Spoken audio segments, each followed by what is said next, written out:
Celtics Beat is brought to you by FanDuel, the exclusive wagering partner of the CLNS Media Network.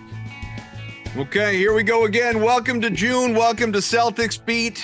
You know how it is, how it's all going right now for all of us. Adam Kaufman and Valenti, Dan Greenberg, Barstool Greeny is back here with us.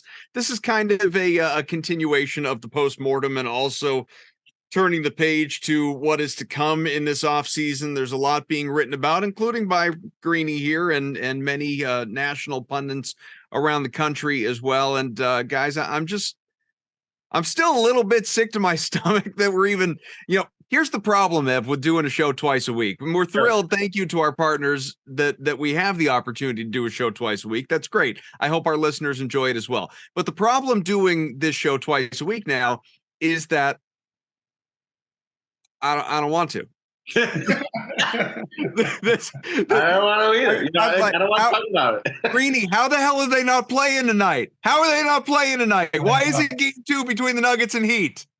Well, because they choked a game 7, unfortunately. I mean, that's just the reality of the situation. And I'm with you. I think, every time I turn on my computer to write something, when I saw your text message the other day, it's just like, you gotta get through the pain. I think part of it is therapy. Part of it is just self-triggering. Like, I'm gonna get upset with whatever the hell we talk about today. It's gonna make me upset.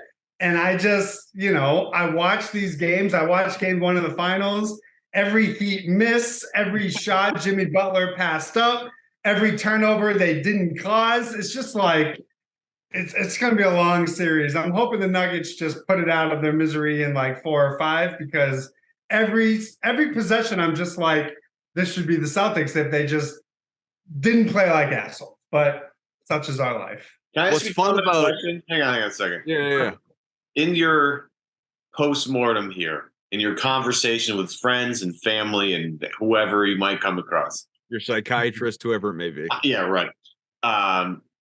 I have an interesting, the main discussion that I've had with fans after this game, after this series is, man, game 7 was really over like real quick because Tatum got hurt on the first play and there was nothing they could do about it.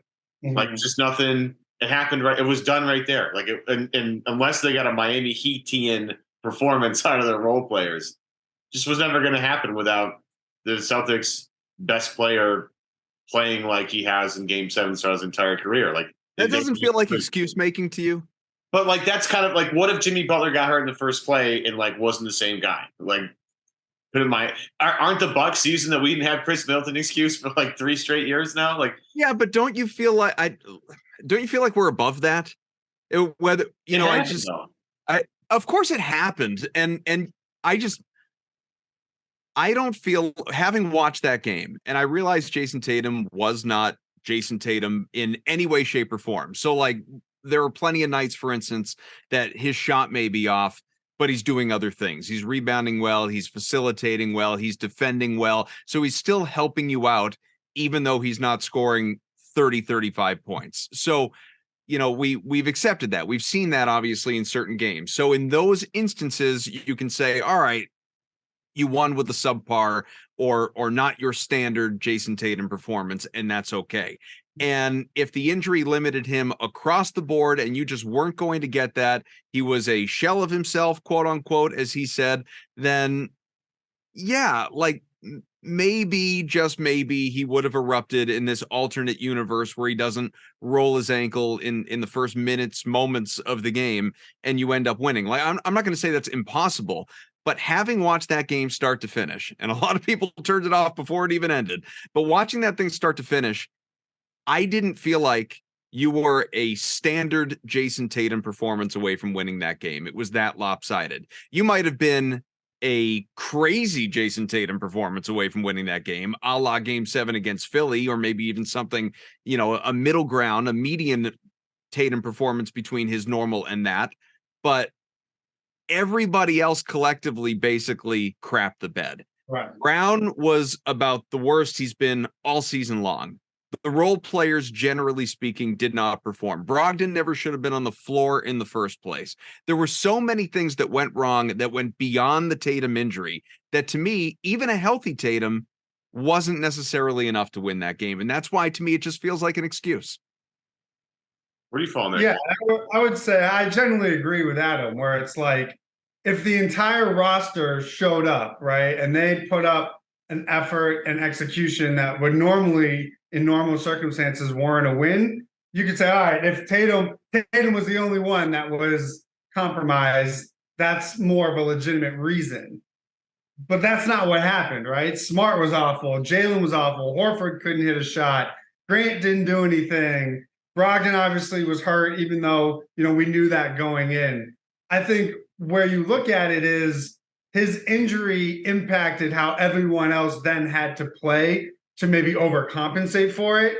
But if you remember, they made 4 of their first 6 shots. So it's like they were able to survive for that first 6 minutes or whatever it was. And then they missed 18 of 21.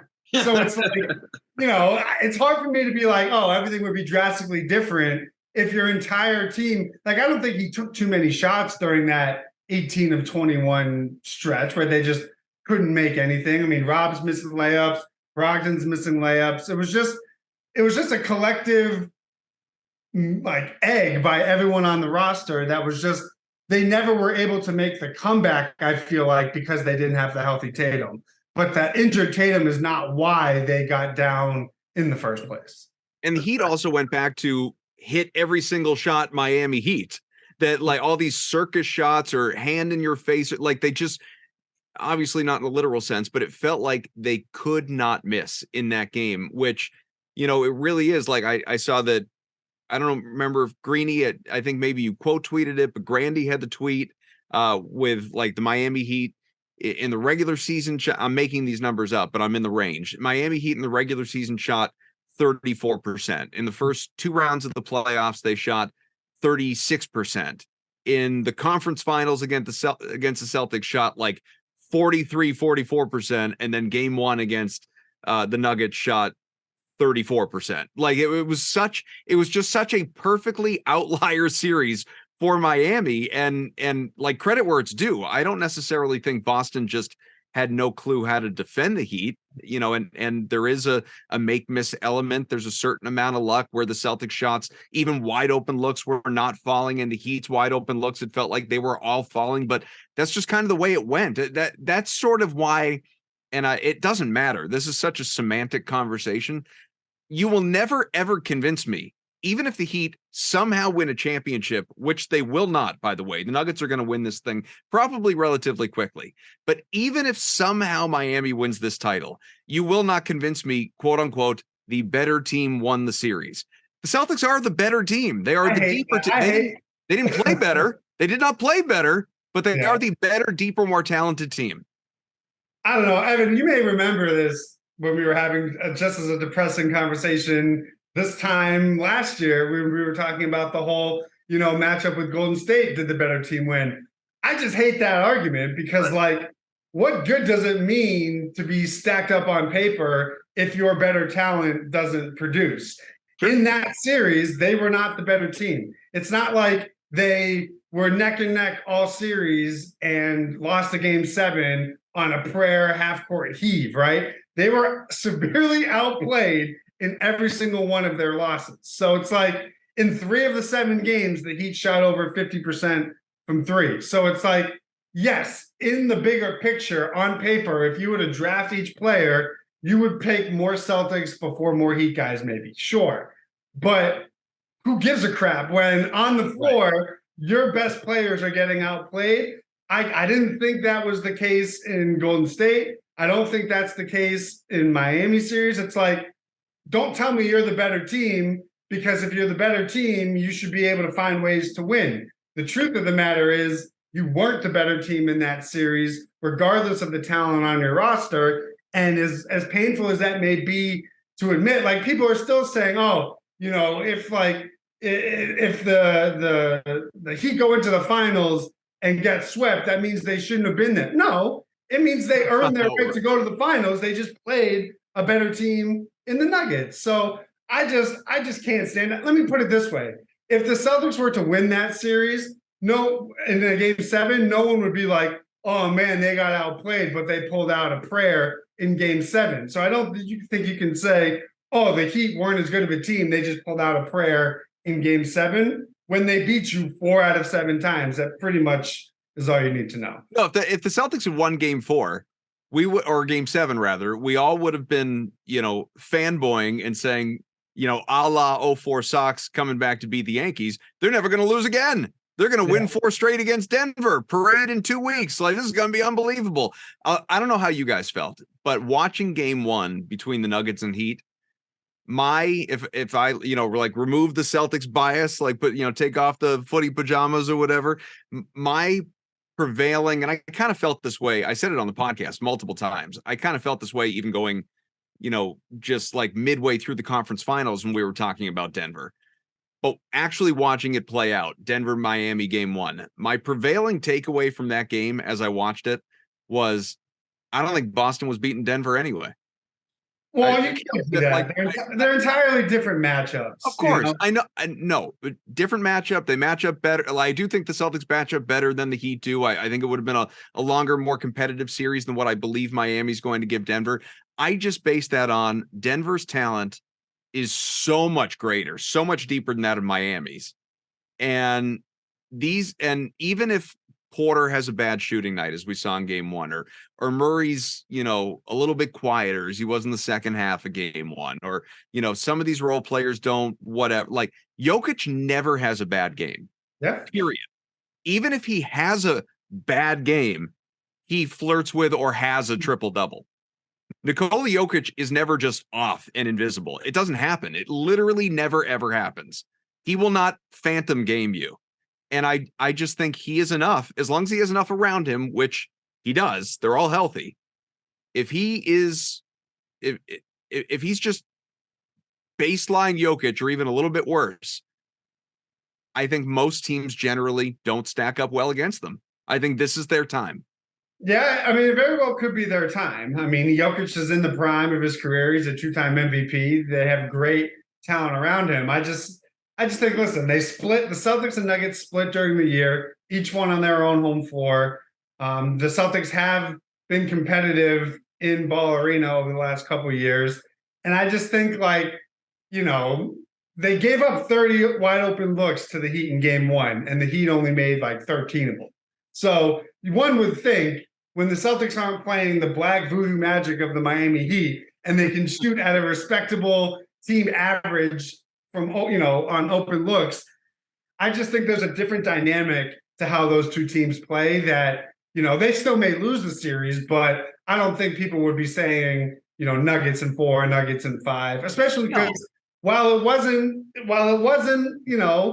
the altitude of Denver, had they won game 7, maybe they would have figured out their games at home, and they would have started with the first 2 in Boston. So I don't know. It's a dangerous game to play. I just would rather not think about it at all, to be honest with you. That's the thing, though. That's the thing where with Kaufman, I sort of agree with that, because it's just the Celtics at home that wasn't a thing. Like they allowed people to come in there and win games routinely. I mean, and the other flip side of that is Denver has been so unbelievable at home this postseason that as a team that's Boston, who has gone on the road and won a lot of big games. I mean, game 6, game 7 last year, game 6 this year are all big road games. But going into Denver and stealing one would be hard. And that's I don't know if I can summon the amount of green colored goggles. I don't know if I can put that on and see Boston stealing one in Denver. They've been outrageously tough at home. And Boston, yeah, but remember, they are 19 and 22 on the road this year. That is true. But Boston's home court advantage didn't exist in the playoffs, which was really weird because they were excellent. It hasn't for multiple years now. This isn't a new thing. Yeah. What is that? I mean, what is this? This is 2 straight years in the postseason not being at home. And it's not like the crowd sucks. That's the one thing about Denver. Their crowd in game 1 was so uninspiring for the first finals game in franchise history. I was like, is everybody here just kind of checked out? What is this? Yeah, it's the reefer. Hey, yeah, I just think when you looked at the difference, because I felt like obviously watching on TV, you could like feel the game 7 energy, through your TV. And I also thought the crowd was great in game 5. The difference was in game 5, they got off to that quick start, right? They didn't have, what was it, like 10-3 or 13-3, like right away. And I think that allowed the Celtics to exhale. In game 7, the Heat started 2 of 11, and the Celtics didn't get any sort of separation. And you're starting to get like, oh shit. You're like, now you're nervous and you're getting tight. And I think it was Brogdon even said it after the game. He was like, we played a little tight.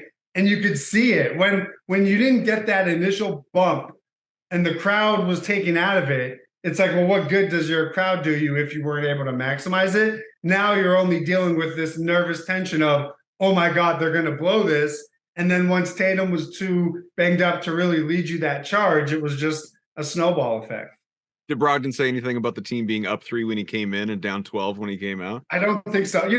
His comment, he did a lot of talking for someone that had himself an interesting postseason.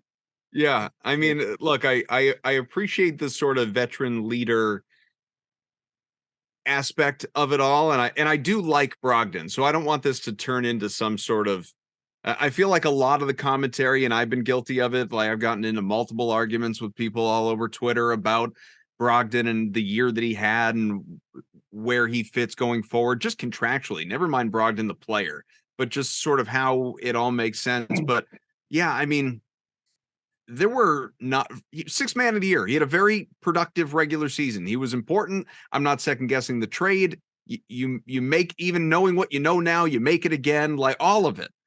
But for a dude that's never won anything, coming in here, like had he ever gotten out of the first round before? And to now, like you said, there was a lot of talking as the playoffs went along for someone that was not contributing a whole hell of a lot. Well, it's just like what bothered me is like, he's talking about their defense and the regression there. And it's like, well, hold on a second, man. You, of the 3 guards, he probably had the worst defensive run in the playoffs of any guard. So it's like you're kind of talking noise on Joe for his defensive philosophies and not being this defensive oriented team.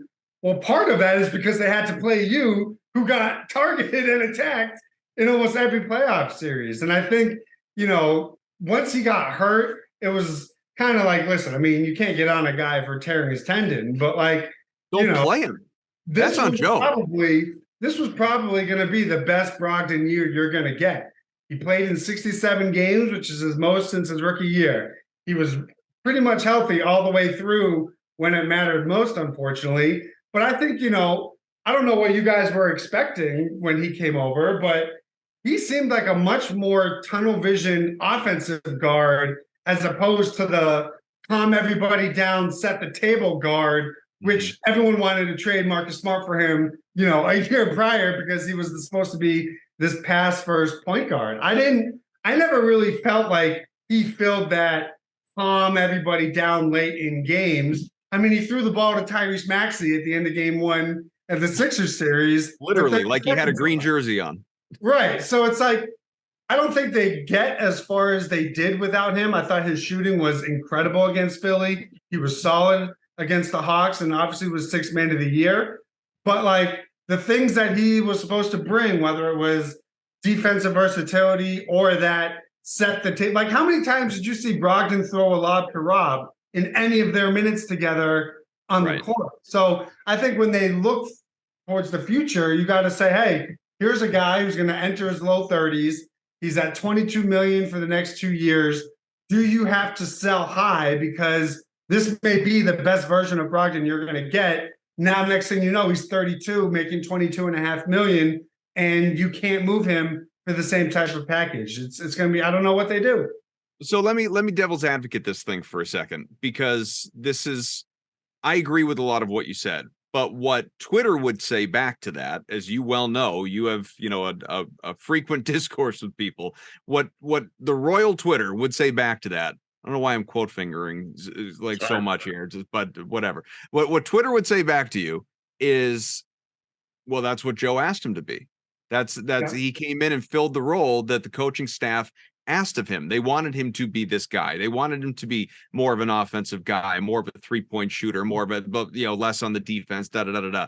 Do you agree with that criticism? Do you agree with that feedback? Or do you think that we just got a different player than he had been in recent years?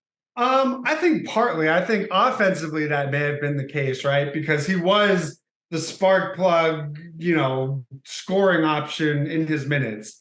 The defensive part, I think people are taking this de-emphasization or whatever on defense a little too far. Like, you still have to guard your yard, even if you want to be a more offensive-oriented team.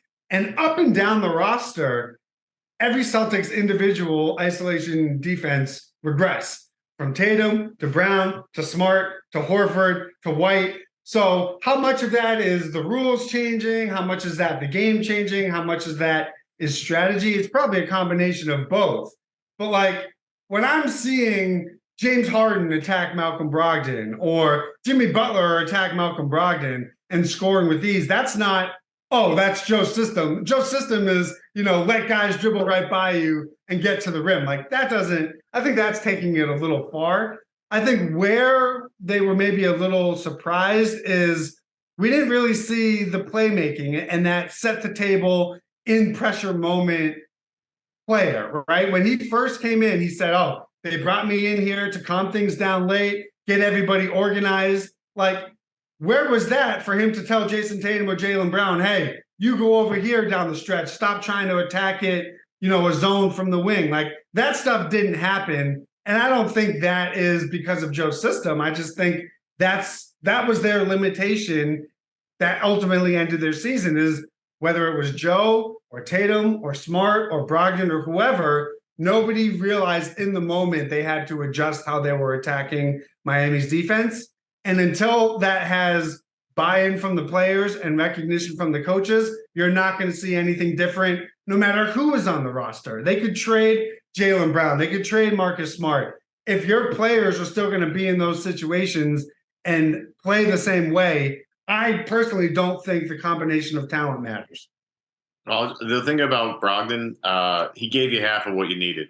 When the last season ended, the one thing that Kaufman, you'll notice that I said a lot on the show, is the Jays need help when, to pick up the scoring load. And I think Brogdon throughout most of the regular season did that. He was a guy that was a straight line to the basket guy, get to the basket. Obviously sixth man had a lot to do with him scoring a lot. One of the best 3-point shooters in the league this year. He gave them that. But the other part of it is, someone to help the offense when things get bogged down and things get tight. I still think that at the end of the day, that's going to be a primarily Jason Tatum thing. I do believe in, and this is now me, the second offseason where I believe in point Tatum, but I've seen enough in these playoffs to believe that there is a guy in there that can do that. I mean, he's still learning at 25 years old how to really manipulate defenses to the best of his abilities. We haven't fully seen what everything's going to look like when he's fully polished yet. I've seen enough the past 2 postseasons to say that's going to be the guy that does this. When Boston finally hits its stride, Tatum's going to be the one that's going to be controlling everything. As much as I love Smart, I just don't know if that's really best suited for him late in games when pressure's really on. As much as I love him to death. I think, and we all know it's just not Jaylen Brown's role. They just don't even bother, Derek White's a guy you want out there when the game's in line because he knows how to move the basketball and get guys, the ball they need to get them. But I still think at the end of the day, it's going to be Tatum that does that. So with Brogdon going forward, I think we all can agree he's probably not long for this roster, given how much money he's making. But I do want to point out that scoring load is going to be missed if they trade him. It's going to be a huge problem because that is the one thing that I liked about the Gallinari signing they did was some scoring for them off the wing. Then the Brogdon trade happened, and that came out of nowhere. I was totally floored, and I was thrilled about it because of, again, I thought the ball movement. But they're still going to need scoring after the Jays, a third scorer. And I'm just not quite sure if the answer is on this roster or where it comes from. Because if it's not Brogdon, it doesn't feel like it's going to be. It's got to come from somewhere, and that person definitely isn't on the roster right now unless Sam Hauser becomes some unbelievable, if he just turns into Austin Reeves. I just don't see that happening. And I think you have to remember, there wasn't a flaw in how this roster was constructed, right? We're not sitting here saying, you know what, the Celtics just didn't have the right mix or they didn't have enough firepower or enough talent. That's not what lost them the Eastern Conference Finals. What lost them the Eastern Conference Finals is that talent didn't show up, right, consistently enough.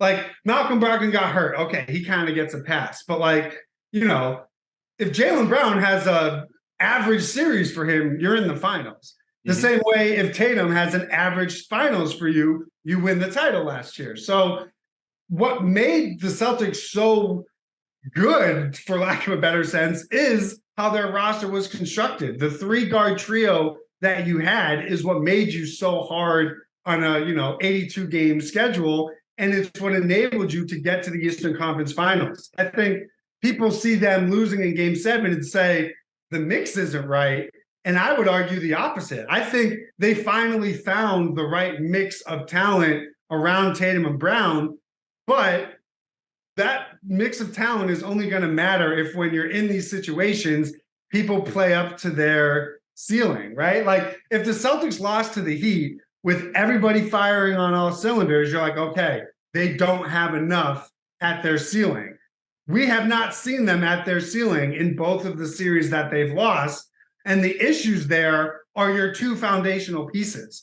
And I think because it's last year Tatum in the finals, this year Brown in the Eastern Conference Finals, you really just have to take that on the chin and say, we made the organizational decision to invest in these two players. That means the good when Tatum drops 50 in Game 7 and when Jaylen's your best player in the finals, whatever. But it also means things like what we saw against the Heat, where your second best player is almost unplayable. That's just the reality of investing in younger players, which is why it wouldn't shock me if they just bring everybody back and try to maybe see if Gallinari can fit the Grant role if they don't match his restricted free agent offer. Because everything Brad has said since he got the job is we need to surround Tatum and Brown with the right mix. They finally have that right mix. I don't know if they're bailing on that after one season. All right, so let's segue that well into when Steve Bulpett, especially when he writes about the Celtics, when he writes in general, I pay attention. When he writes about the Celtics, I'm really all ears. And he has something for heavy sports as we sit here. It was last night. I'm sure you guys have seen it. But he spoke with a number of people, I believe, but one general manager in particular. And this was the quote. It's a little bit long. I'll read it to you. The quote is, I hear fans up there debating whether to give Jaylen Brown the Supermax, 5 years, $290 million. But at some point, the numbers don't really matter, said one general manager. First of all, the guy is one of the better players in the league. Start there. I know people are upset about his last game. And sure, he was bad, but that was a team-wide collapse. Just take a step back, look at where he is, what he can do, the guy can play. But the main reason why everyone out here knows they have to get something done with him is because you can never afford to lose an asset like that. Even if you sign him and things don't work out with your team down the line, you have a player of value. All-star players can attract free agents who want to play with them, or you can use your player as an asset in a trade. From everything I've heard and I know, Boston wants Brown.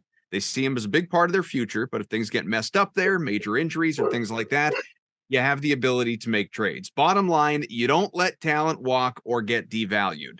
So, Greeny, I certainly sense you agree with that. I think there are a lot of people out there that do not agree with that are looking for Jaylen Brown to be moved. Or like I was watching TV the other night, and it was one of those sports show polls, and the poll was something like, do you trade Jaylen Brown? Do you offer Jaylen Brown the Supermax? Or do you offer Jaylen Brown something below the Supermax? And my reaction, I almost screenshotted it, but I didn't feel like dealing with the brushback on Twitter. But my immediate reaction to that was, well, that third option isn't even an option. You cannot offer him below the Supermax. He just won't take it. He will say no, and he will wait for free agency. Your options are sign him to the Supermax or do a sign and trade. But there is no like offer him less than the Supermax. That's everything about Jaylen Brown over years of talking to and about Jaylen Brown has screamed Jaylen Brown already feels disrespected. He's not taking below the Supermax when he's eligible for the Supermax. And if he is, he's certainly not doing it in Boston. Yeah. I mean, first of all, I think we all have to agree that quote was clearly Danny Ainge, right? I mean, that was Danny Ainge. That's who. I mean, we know him and Bullpen are, Yeah. I mean, that was Danny Ainge. Just Danny Ainge, who said to Shaughnessy on the record the other day, by the way, that we all believe that Joe Mazzulla is a better head coach than Ime right. Udoka. That was Danny Ainge. So we'll put that aside. It does not surprise me that Danny Ainge is a big Jaylen Brown guy, given he drafted him. But when it comes to his extension, I imagine, without having any prior knowledge, this is how it goes, right?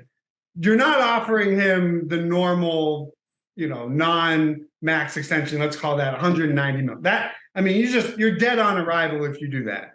I think what Brad and Zarin will do is they'll say, okay, Jaylen, here's what our team looks like and what our plan is if we offer you the 35% max, a 33%. Like, I think they'll show him to say, hey, we're down to give you the super max. If we do that, the possibility that we may have to trade you in 2 years becomes, much more of a realistic possibility. You will not have control over where we send you. If that's somewhere you want to be, great. If it's the best package, we have to take it. If you then take, let's say, a 33% max, here's the flexibility and what it could be. So I think while you're right, they can't offer him, less than super max money in fear that he'll just say, well, screw you guys, I'm just going to play on my last year. I think it's reasonable to expect them to say, here's scenario X, Y, and Z. If you truly do want to be in Boston, or if there's a part of you that wants to win here are the things that are possible with whatever you decide. If that's the super max, then you have to be open to potentially being moved in your age 28 season, where you may go to San Antonio, and you're going to be locked into your deal for 3 more years, given how your contract is set up. So while I think it's unlikely that they sign him for less than Supermax, it would not surprise me if it's something like 33 or 32% as opposed to 35, if he's interested in having that flexibility for when that extension kicks in, and then Tatum's kicks in the same season. Yeah, that'd be awesome. I don't expect that to happen at all. Jaylen's going for all of it, and if I'm Jaylen Brown, my reaction to that is, okay. So is Jason going to take 33% too, or? But who knows? Like, what if that's the thing? What if they say, hey, we've gotten the same? What if? I mean, again, this is like ultimate Celtics fan fiction. Like, everyone can acknowledge. Let's do it though. Let's see. But for all we know, it's like, listen, guys, we can't give you both 35%, but we can do both at 32 or both at 33. Like, if Tatum and Brown are serious about staying together, is that entirely out of the realm of possibility? Like, there is a precedent in NBA history of guys accepting slightly lower than supermax or max percentages. I think it's maybe 0.1% of probability. But even if Tatum isn't willing to do that, they're clearly not the same level of talent. So it's like, Jaylen, you had an unbelievable year. You made All-NBA in part because of what you did, in part because of the games played numbers for people at your position. So maybe the middle ground is not the 30% max that other teams can give you. We're going to give you 33, 34%, but I don't know. I mean, it would not surprise me if he holds out and says, you're giving me the super max, or you have to trade me this summer. And in that instance, I think they just fork over the super max money, because like Danny Ainge said in that quote, you have to protect your asset. I'm not going to sit here and say Jaylen Brown doesn't care about winning or doesn't care about winning in Boston. I wouldn't know. I'd like to believe both of those things are important to him, and every indication from him publicly is that those things are important to him. But are they more important than him fully cashing in? No. I'm not so sure. I think I think the most realistic way this plays out is he says, okay, I get where you're coming from, fully respect it too. And from a team building perspective, you're making a lot of sense. Yeah. I want my money. I want my full boat. And if you got to trade me in a couple of years, then hopefully we win here in the next couple of years. And if we don't, we don't. But here's what I want to ask both of you, because I think that is most likely where we're headed, right? I mean, he took a discount the first time around. You're not getting a double discount on a, all NBA player about to enter his prime. But don't you think that when the Celtics entered last offseason, they looked at the landscape and said, we could live in a world where Jaylen Brown makes all NBA and activates this Supermax extension. If they were not committed to paying that, why did they not trade him before last season? So when they decided to not trade for Durant or any other player, and they kept him on the roster, to me, that said, they are now open and willing and have a path in the event he makes all NBA, because what front office is going to want to be caught blindsided in that position of, crap, we didn't think he would be this good, and now he is. Like, does Mike Zarin and Brad Stevens seem like the type of people to you that are going to be so, like, caught off guard of a potential situation? Correct me if I'm wrong, because I very well might be wrong about this, but isn't the answer to the question that the CBA realities that they're facing now, they don't even have the full depiction of what it's going to look like, but the CBA realities that they are facing, they didn't know about at that time? Like, yeah, I don't think of what those they are. didn't know back then it was going to be as bad and as tight as what they're learning it's going to be. Right, but think of what those penalties are. Those penalties are, you can't use your taxpayer MLE and you can't sign buyout guys. Well, the Celtics just went a whole season without their taxpayer MLE guy. And what buyout guy did they bring in that made any sort of difference? So yes, there's future draft pick. You can't trade those out 7 years in advance, sure. But at the end of the day, if Wick is committed to paying the dollar amount, the second apron penalties, like everyone is saying, oh, the Celtics aren't going to be able to fill out their roster, because of the second apron. Well, that's not entirely true. They just won't be able to add a guy for $5 million to round out their bench. They'll be able to sign players and go over the luxury tax and pay whatever the penalty is. So in that instance, that was still going to be true regardless of the new CBA. So I look at it as, Brad and Wick and ownership is probably like, hey, while we don't know what the apron might be, and we don't know what, penalties there might be, the fact of the matter is we're going to be over the cap regardless, and you're going to be a penalty team regardless, whether Jaylen makes all NBA or not. So that's why when they have an opportunity to bring in, because if you're trading Jaylen Brown this summer, you're not getting Kevin Durant.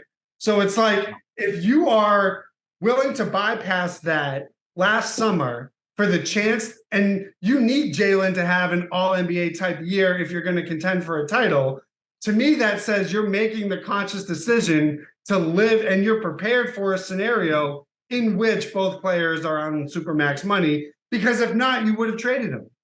Well, I guess the answer to your question, I don't have the answer, but I would think the answer to your question is, does Wick Grousbeck, the man who, per Jared Weiss, had to walk into the Celtics locker room down 3-0 and tell his guys to play with balls, does Wick Grousbeck believe that he has a winning roster? Because they fell short against the Warriors, they fell shorter against the Heat, and now are going to have to do something to this roster in the offseason, seemingly, whether it's unloading one of those guards or whatever it is, maybe Grant leaves. I don't know exactly what it's going to look like, but it's not going to be the exact same team that they are running back. Maybe Gallinari, who was never here, is going to be gone in actuality. Something is going to be different, not necessarily as seismic as, Brown or Smart or Rob or something like that, but somewhere, down the rotation, something is going to happen to this roster. Does Wick believe that this is a team that can get over the hump and win a championship? Because that ultimately is going to, determine whether or not they're willing to pay the freight that comes along with it. And I don't know what he believes at this point, because I don't know what I believe, and I'm not writing the checks. Yeah, I just think all we can do is go off his past word, where he said, if this team is contending for titles, they'll pay whatever. Well, while it's true they've fallen short, I think you could classify these last 2 seasons as contending for an NBA title. That doesn't mean they've won it, but when you're in the finals and then you're in the Final Four, a game away from it, in my eyes, you're contending for a title. And I think when the main reasons you're coming up short are your 2 foundational pieces, you just have to take it on the chin. And I think and I would hope that Wick understands that and understands that, hey, winning in the NBA is expensive. Who's the last team that had, that is going to win a title and consistently contend that isn't a luxury tax paying team? And it's only going to get harder for you to be a high salary team moving forward. So I think you sign Jaylen to the Supermax, you see where you are in 2 years, and if you have to peel something off at that point, you do it. But they're not going to, there's no way for them to add difference-making talent over these next 2 years without trading foundational pieces. And I don't think their foundation is at a place where they need to peel off major pieces. So I think you go with it. You hope that he understands that. And I mean, it's anybody, again, I'm not writing the checks, you're not writing the checks, but it's like things can change in the NBA very quickly. And I think that is not lost on Brad. It's not lost on Wick. Like, as soon as you think that you're going to keep being in these Final Fours, you trade a major piece, a guy gets hurt or it doesn't fit with whoever you bring in. And now you have Jason Tatum starting to look at the clock. And I think that is the biggest concern out of all of this. They basically need to do whatever the hell Jason Tatum wants until he signs his Supermax extension. Yeah, and that's where it is right there for me. I think they're going to sign Jaylen because Jason wants them to. I think Jason loves Jaylen Brown. He talks about it. He talked about it after the game, I think after Game 7, how much he loves Jaylen. Those guys have been through a lot of battles, a lot of wars together. They've been able to experience some really hard times together, and usually that's what brings greatness out of people. So as much as we talk about this, it would be hey Jaylen, or hey Jason, do you like playing with Jaylen Brown? Do you want him here? You do? Okay, we're done here. Like that's all. That's going to be a quick conversation because I would say the same conversation they're going to have with Brown, where it's like, hey, here are the different scenarios based on the contract. I guarantee you they're going to do the same thing with Tatum and say, hey, if we do this, this is what it's going to mean for your supporting cast. Are you okay with that? And if he says yes, they're going to do it.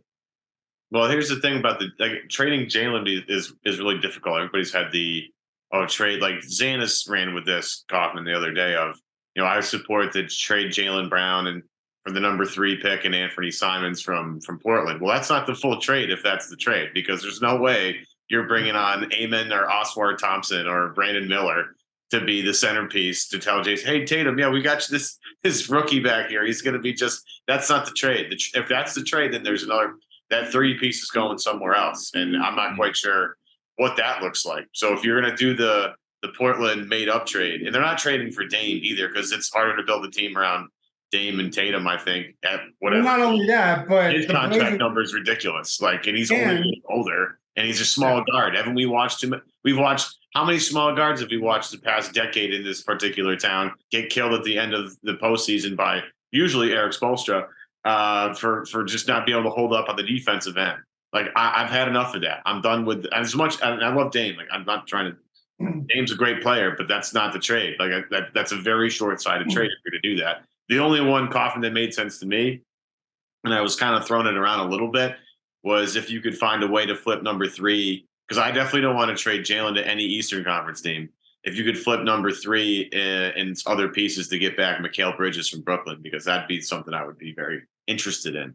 Because Mikal is at least that defensive guy that Jaylen can't be anymore. Like, Mikal is just a significantly better 3-point defender, up and down the roster defender.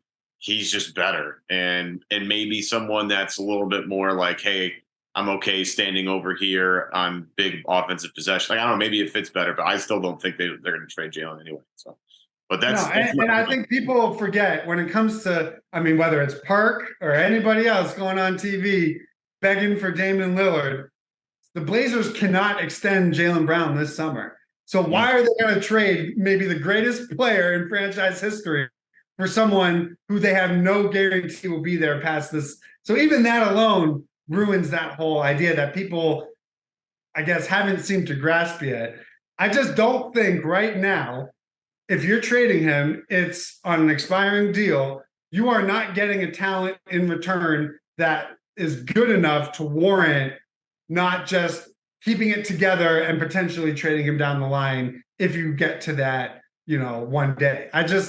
You're losing more than you're gaining. And I think people are just fixated on this idea that different means better, when I think that that could not be the furthest from the truth, right? We've seen it when we went through the different point guards, right? First was, oh, we got to go from Isaiah to Kyrie. We got to bring in this different point guard. That didn't matter. Then it was, oh, we got to trade in a different vibe in Kemba. That didn't matter. It's like, when you find something that works, you don't bail on it just because your second best player had a bad game 7 and bad series.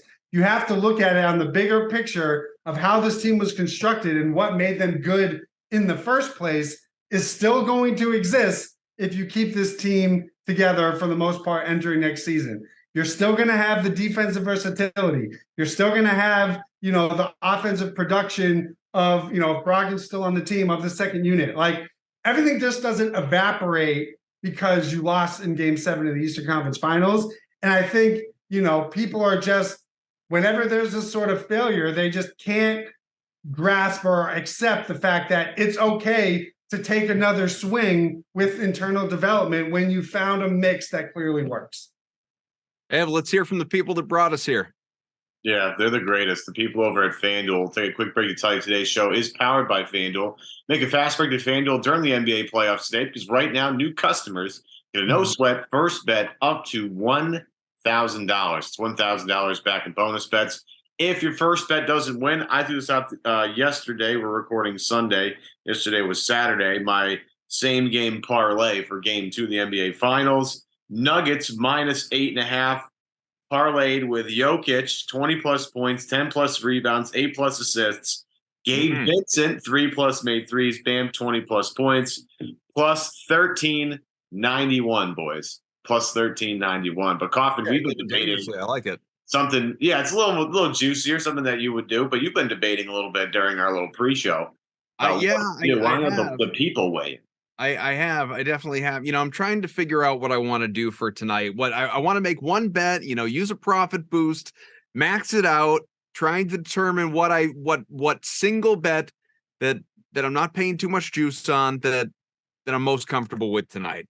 So I feel like the Nuggets are going to win this series. I feel like game 1 was indicative of things to come in game 2. And so I am leaning on taking Denver, to cover the 8. Just to, you can get obviously minus 110 or whatever it is on that. It's a little riskier, obviously, than the money line. I know Miami threatened there in game 1 to come back, cut it close. Denver's still covered. I'm thinking about that. I'm thinking about Jokic with a triple double. You could do a player performance double of a triple double from Jokic and Denver to win. You can get plus money on that. I'm seeing plus 106 on the site. Or the combo PRA, points, rebounds, assists for Jokic, sitting at 51.5. If you go over that, which he did do last game by 1, I mean, it becomes, we were talking pre-show, it becomes a question, will the points be there? Because it seems like the rebounds and assists will at least total generally what they usually are. I don't know, guys. I don't know how to feel. I don't know how to bet if I'm looking for that one thing that I feel most comfortable with. I like the triple double plus a win at plus 106. That's wonderful, because Jokic should have a triple double at halftime, and I feel like home at that point. Yeah, and when he doesn't get a triple double, it's like 9 assists. So it's like he could get there. Look, he has a triple double 7 out of the last 9 games. Yeah, I mean, what are we doing here then? I mean, you're talking 70% of the time he's locking that down. That's pretty, to get plus odds on that. That's pretty remarkable. Although that's why they want us to do this. You know what I mean? They're like, they're baiting us, but at the same time, like, that's, can't lose. So you don't think there's any way that Miami actually wins this game tonight? You're that confident in Denver? Denver doesn't lose at home, bro. They just don't. I think it's what, 9-0 right now?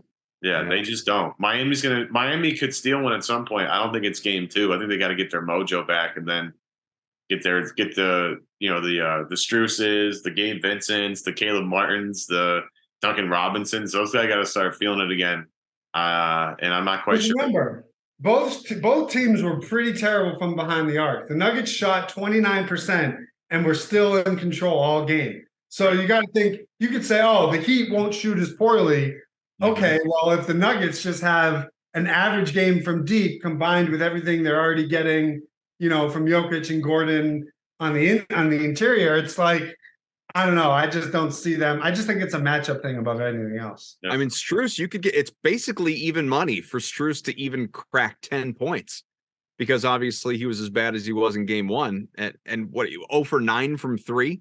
Like the shot volume is going to be there. How do we feel about him getting to double figures?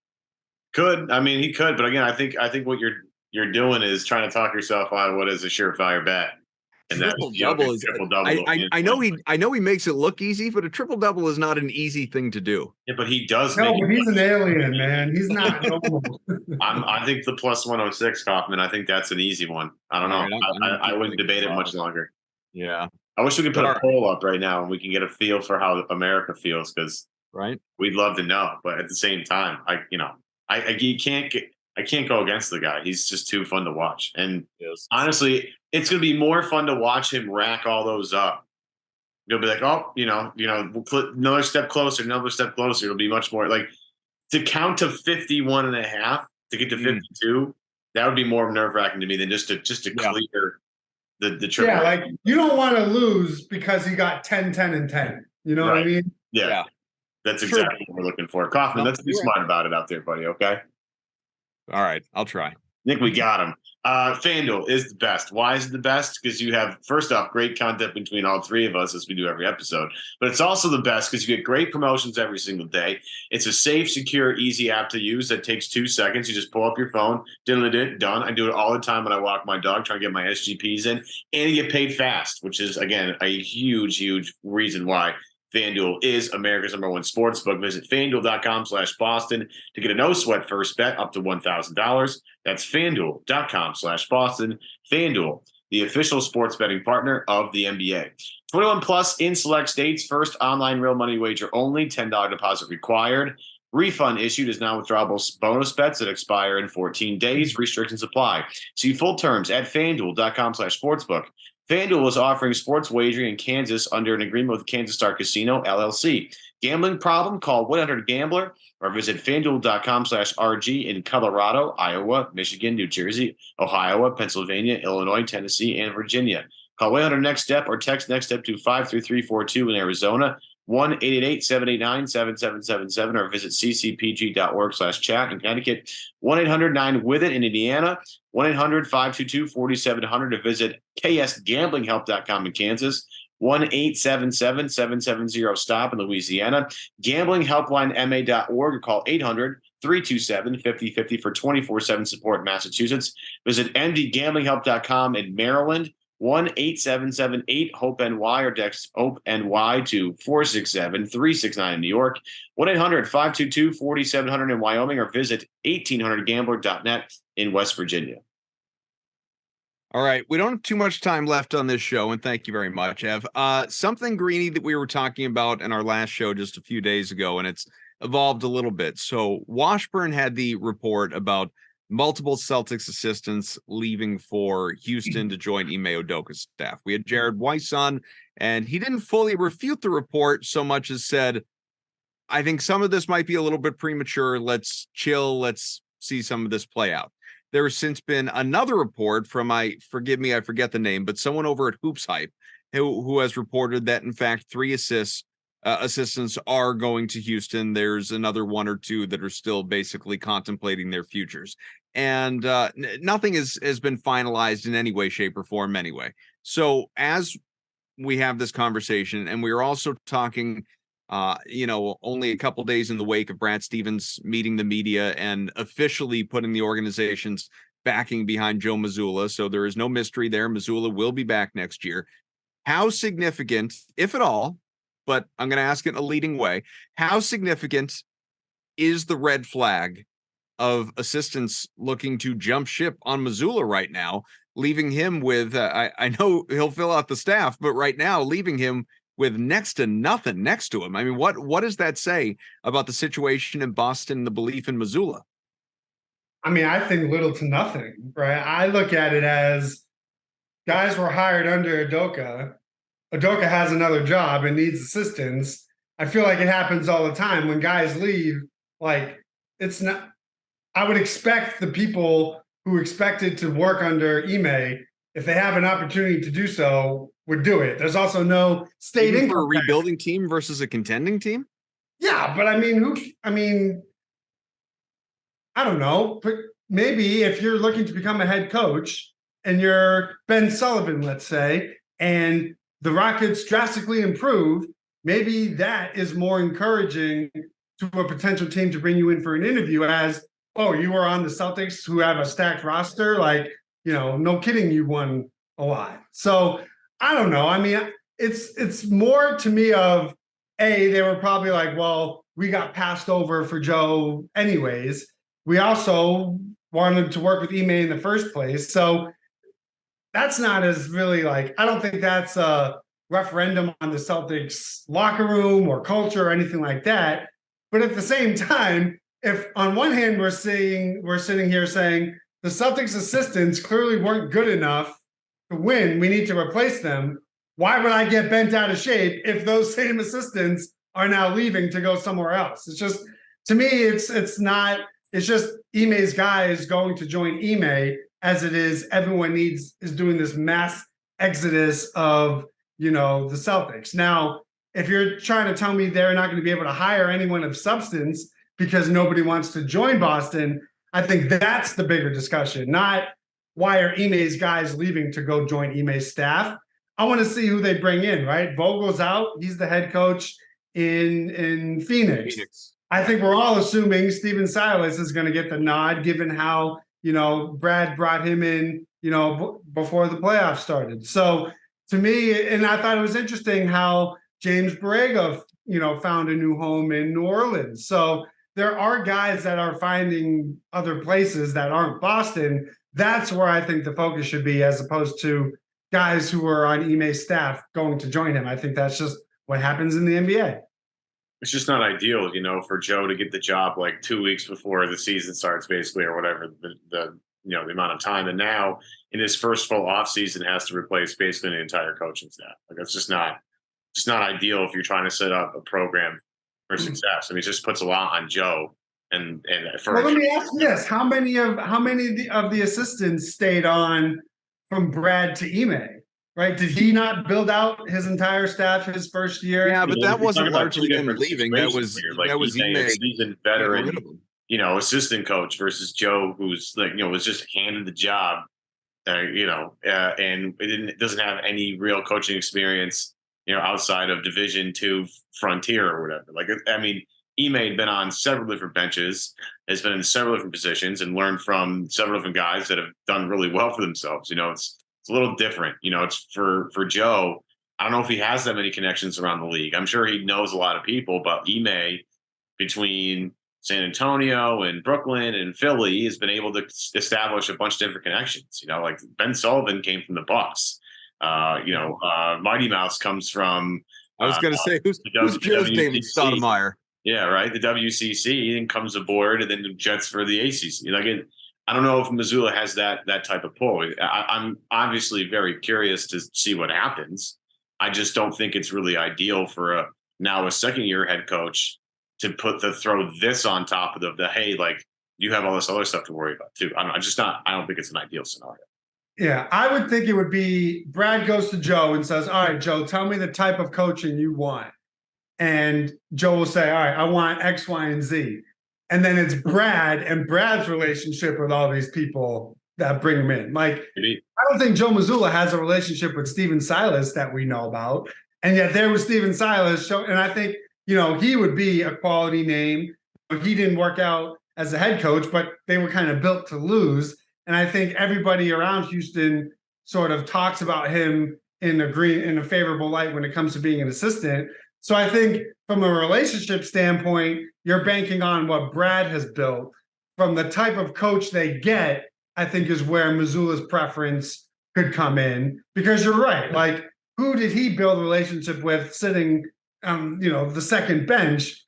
But at the same time, opposing coaches could look at this and say, hey, if I want to get back to being a head coach, maybe I want to join Missoula's staff because I know that my input is going to be needed. And if we're successful, maybe that makes them more attractive. So I just think it'll it's impossible to know what's possible because we don't know the inner workings of relationships in the NBA. I think we just have to wait to see who they bring in and then evaluate it at that point, because I do think we'll be able to tell right away if the staffs are comparable to what, I mean, because even the drop off from what Ime had with Mazzulla and Hardy and Stoudemire and all that to what we got last year was a noticeable drop off. And we just have to wait to see who the names end up being. There's been a lot of Joe Mazzulla's here because he's Jason Tatum's guy. I don't know what level of truth there is in that.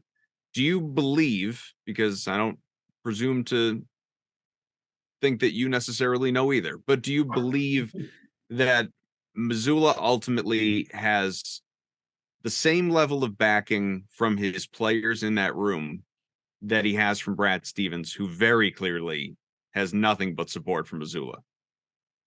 I don't know about the same, but I think he has enough of it from the players to warrant him still being the coach. So it's like if Brad's at a 10, maybe the players are at an 8. You know what I mean? Because at the end of the day, you know, they were all pretty vocal in, you know, being behind Joe and supporting Joe and all that stuff. They did have their best year in both individually and as a team in 10 years almost. So I think if you don't have your superstar buy-in, it doesn't matter if Brad loves the guy, right? Like, you need both to have a successful partnership. And I think, Joe Mazzulla is not why they didn't make the NBA Finals. As much as people want to harp in on him, he's just not. That is not why the Celtics are watching on TV. So I think they understand that. And I think, given the circumstances he got the job in and the success that they had even with that, I think it's enough for the players in the building to say, okay, there are things we may need to tweak, whether that's be more defensive oriented, whatever. Like, to me, that was all just excuse making because you lost in game 7. Like, they were playing defense in games 3 through 6 and it got back into the series. So that's a whole nother topic. But I think there's enough buy-in from players. The big one is Wick. He's the wild card, right? Because Wick could just say, I don't give a crap about if you guys want Joe or not. I'm putting my foot down. But once he got the confirmation from Brad that he was coming back, that told me that Wick said, okay, I'm in it for at least one more year. So it would take them having to be like a lottery team by the All-Star break for them to fire Joe or anything drastic like that. Yeah, I don't think it's going anywhere. No. But that's not new. I've felt that way for all year. We've been sitting here saying Joe Mazzulla is going to be this team's head coach next year. Now, granted, we didn't think, we thought the playoffs would be a little less rocky, probably, and maybe they'd be positioning themselves right now for a championship. But, so it goes. Have anything to add before we get out of here? No, we're good. All right, well, we'll do it again. My head back in the oven, so no, I'm doing all right. Pretty much, just in time. Make sure you get your head out in time for Game 2 of the NBA Finals. That does not feature the Boston Celtics. All right, rate, review, subscribe wherever you get your podcasts. We greatly appreciate you listening, paying attention, being here with us, and hopefully this is therapeutic not only for the three of us but for you as well. Just talking some of this stuff out, and we will gather. We will when this team finally hoists banner 18, raises that banner. All the guests from this show, we're all gonna get together, and there will be one large video of us just dancing. Just celebrating with Lucky. All right. I can't lie. This did not make me feel better. I can't lie. It really, I'm trying. I might feel worse, actually. Thanks for listening. We'll see you later. CLNS Media's Celtics coverage is brought to you by FanDuel. New customers get a no-sweat first bet up to $1,000. That's bonus bets back if your first bet doesn't win.